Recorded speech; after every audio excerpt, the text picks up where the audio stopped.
सभी को जय मसीह के प्रभु यीशु के नाम से सभी को इस वीडियो में स्वागत करता हूं।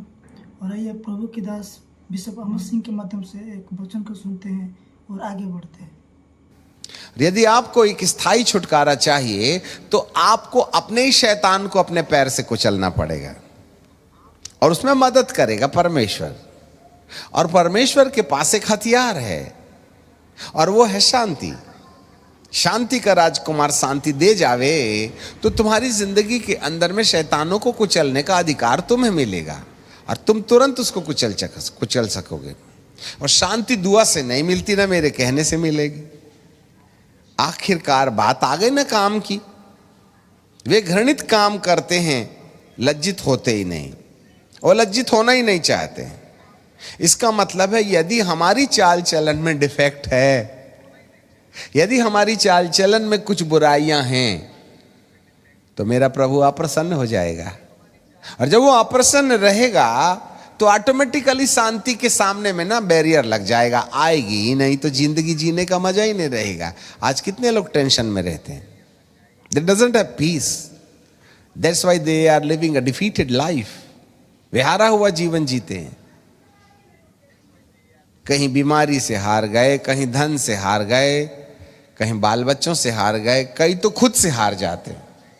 बहुत हो गया, अब जीने की तमन्ना नहीं, अब मैं थक गया हूं और मुझसे रहा नहीं जाता है, अब मेरे लिए कोई आशा नहीं।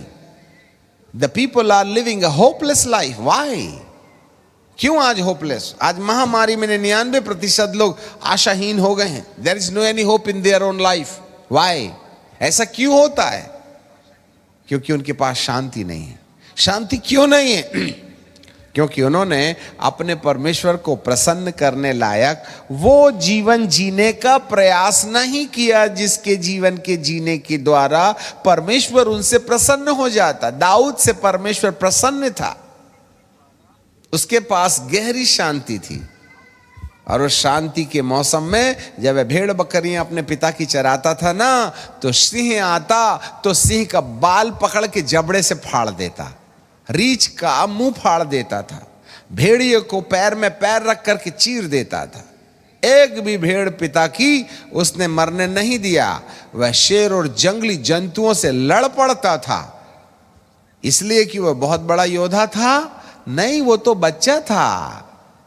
जब राजा बनने का वक्त आया तो उसके गाल में लालिमा थी। इससे पहले शेर फाड़ लिया था उसने, इससे पहले रीछ से जीत लिया था। तुमको कोरोना से जीतते नहीं बनता। अरे दाऊद राजा तो शेर से जीत लिया। अब आप बताइए, शेर का साइज बड़ा कि कोरोना का साइज बड़ा? क्यों हार गए हो कोरोना से? आपको मालूम है, कोरोना से वो हार गए जिनसे परमेश्वर प्रसन्न नहीं है। और जो हमसे आगे चले गए, शायद उनको परमेश्वर की प्रसन्नता का ख्याल नहीं था, जिसके कारण से वह उनको शांति दे देता। और यदि शांति उनके अंदर में होती तो वे बीमारी के ऊपर में विजय पाने में देरी नहीं करते। अच्छे से याद रखिएगा, आज जो लोग मर रहे हैं वो अशांत लोग हैं। आज जो लोग मर रहे हैं उन लोगों ने प्रभु की प्रसन्नता का ख्याल नहीं किया, क्योंकि उनको खुद से प्रसन्न करने को फुर्सत नहीं, तो प्रभु को प्रसन्न करने का। ये विश्वासी लोग क्यों मर रहे हैं? विश्वास करने से प्राणदान नहीं मिलते, परमेश्वर को प्रसन्न करने से मिलते हैं। शैतान को विश्वास से नहीं कुचला जाता, वरन परमेश्वर के संग चलने के द्वारा। जब परमेश्वर तुम्हें अपनी शांति जो समझ से परे है दे देता है ना, तब आपके पैर के नीचे शैतान आ जाता है। अभी तो दूसरे से निपटारा नहीं हुआ, तीसरा कोरोना दस्तक देने वाला है। परंतु मैं आपके परमेश्वर के अनुग्रह में आपसे कुछ कहना चाहते हैं। जो विपत्ति आना है आने दीजिएगा। तुमको बाइबल पढ़ते आवे या ना आवे, आपको बहुत ज्ञान है या नहीं है, परंतु एक ऐसा जीवन जो प्रभु को प्रसन्न कर सकता है, ऐसे वाले जीवन को जीना यदि शुरू कर दें तो परमेश्वर तुम्हें अपनी प्रसन्नता का प्रमाण देने के लिए वह तुम्हें शांति दे देगा। और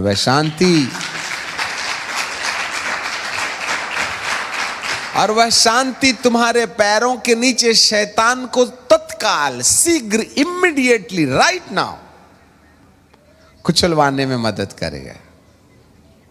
अब आपको आईसीयू में ले जाओ चाहे यूसीओ में ले जाओ, कोई भी सीयू में ले जाइएगा, नाक में नली लगाए, कान में लगाए, जहां लगाना है वहां लगाए, परंतु घर तो वापस जरूर लौटिएगा, because you have the peace. क्या तुम शैतान को कुचलोगे पैर से? उसका नाम है अद्भुत युक्ति करने वाला, शांति का राजकुमार।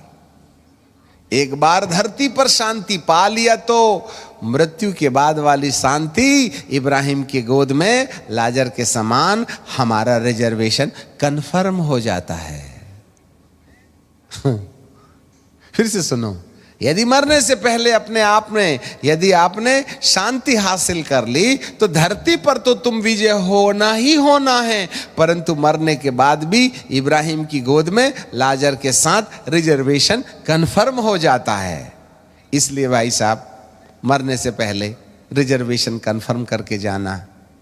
हमारी दुआ से, हे पिता, तू अपने दास को प्रसन्न करने से, तू अपने दास को अपने पास बुलाने से प्रसन्न रहा। मैं इस आत्मा को प्रार्थना करके तेरे पास भेजता हूँ, बीच में कोई बैरियर होगा तो उसको हटा देना और सीधे स्वर्ग ले जाना। तो प्रभु कहते हैं स्टॉप स्टॉप स्टॉप, ऐसी वाली प्रार्थना नहीं करने का, ये फालतू की प्रार्थना नहीं होना। जिंदगी भर बीड़ी पिया और तेरे कहने से शांति में ले लूँ। प्रभु कहेगा बाय बाय, तेरी प्रार्थना नहीं लगेगी इस मुर्दे के साथ। हालेलुया। जाग रहे हैं? इसलिए हमारी दुआओं पर ज्यादा यकीन ना कीजिएगा।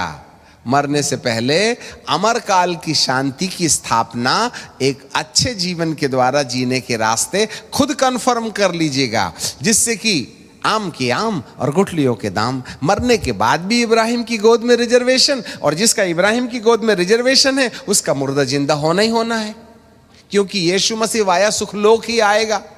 कोई दुखलोक से आकर के अरे बाबा पहन ले अपना शरीर, तो ऐसा तो करेगा नहीं। समझ रहे हैं आप? शांति वो सुई है जो मृत्यु के पहले वाले जीवन के हर क्षेत्रों में तुम्हें विजय देगी। शांति वो चीज है जो मृत्यु के बाद अनंत काल की संपत्ति तुम्हारे नाम पर दर्ज करा जाएगी। आओ हम परमेश्वर से एक सही शॉर्ट जीवन जीने के द्वारा, परमेश्वर को प्रसन्न करने के द्वारा शांति इकट्ठा करें। किसी के मन में किसी के लिए कोई बुराई शिकायत ना हो।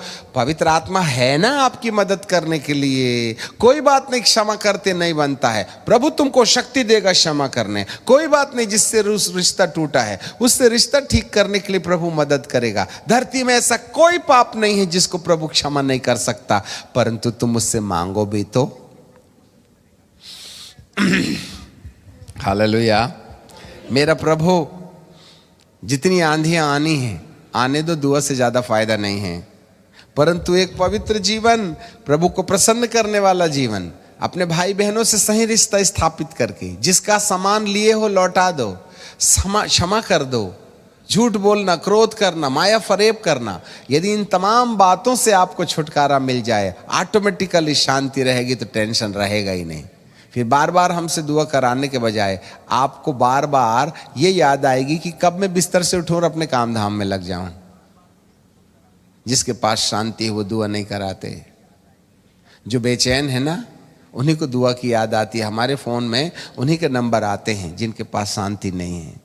यस, क्योंकि उनका जीवन प्रभु के साथ ठीक नहीं है। ये परिस्थितियां तुम्हें सही रास्ते पर लाने के लिए एक स्केल हैं।